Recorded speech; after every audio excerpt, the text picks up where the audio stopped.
सलमान खान हमारे समाज का और मानव समाज का दोषी है, क्योंकि उसने ब्लैक बक मारा है, जो उसको मारना कानूनी अपराध भी है और हमारा धर्म तो इसको कतई अलाउ नहीं करता है।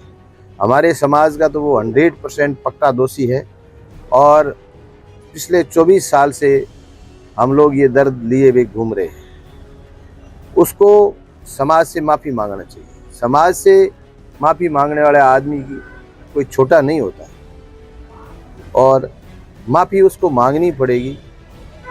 और माफ़ी मांगने से अगर शांति बनती है, राहत मिलती है और एक